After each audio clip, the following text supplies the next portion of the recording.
الحمد لله الذي أبدع الأفلاك والأرضين والصلاة والسلام على من كان نبي وآدم بين الماء والطين وعلى آله وأصحابه أجمعين. أما بعد، قال الله سبحانه وتعالى في القرآن الحكيم: أعوذ بالله من الشيطان الرجيم، بسم الله الرحمن الرحيم. الرجال قوامون على النساء، صدق اللہ العظیم.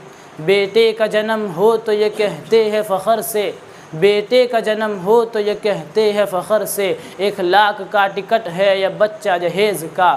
یورپ کے جو تھے اہل دل اہل زر، دیتے تھے بیٹی کو موٹر خرید کر. ہندوستان کی شان عمارت تو دیکھیے، دیتا ہے باپ بیٹی کو شوہر خرید کر.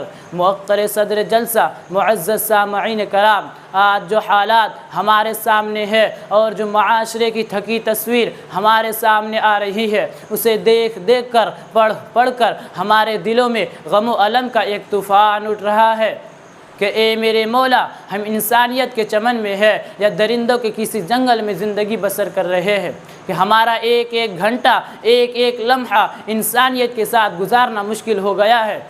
سمجھ میں نہیں آتا یہ انسان کی شکل میں درندے کہاں سے آ گئے جنہوں نے شیطانوں کو بھی شرمندہ کر دیا.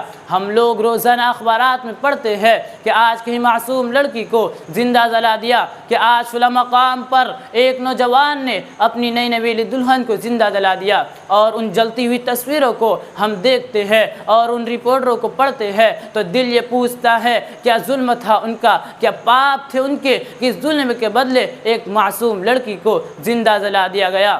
اور جب تم کسی معصوم بیٹی پر پیٹرول چھڑک کر آگ لگا دیتے ہو تو تمہارے دل میں یہ سوال نہیں اٹھتا کہ بتاؤ اس معصوم سی نازک سی زندگی نے کیا ظلم کیا تھا، وہ کون سا جرم تھا جس کی سزا تمہاری عدالت نے موت لکھی.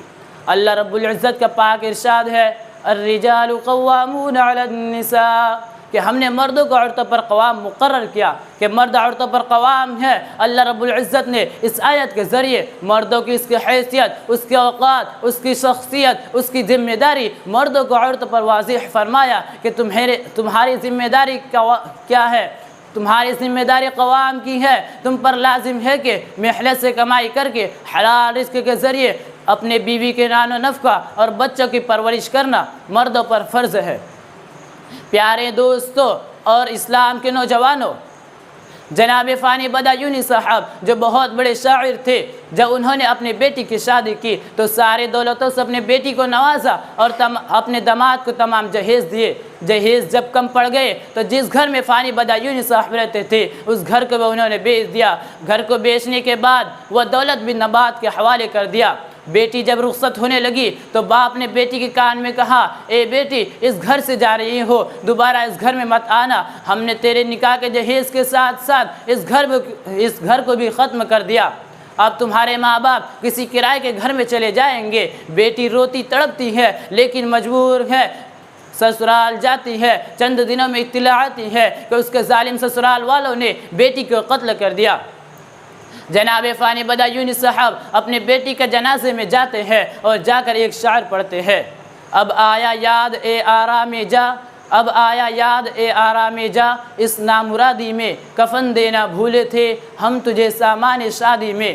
سب کچھ دے دیا تھا تیرے جہیز میں، 2 گز کفن کا ٹکڑا بھی دے دیتے تو کیا فرق پڑ جاتا، تاکہ آج کم از کم جن ظالموں نے تجھے قتل کیا ہے کفن بھی اپنے باپ کے گھر کا دے دیتے. اللہ تعالیٰ سے دعا ہے کہ ہم تمام مسلمان بھائیوں کو جہیز جیسی منحوس ترین رسموں کو دنیا سے ختم کرنے کی توفیق عطا فرمائے. وآخر دعوانا ان الحمد للہ رب العالمین.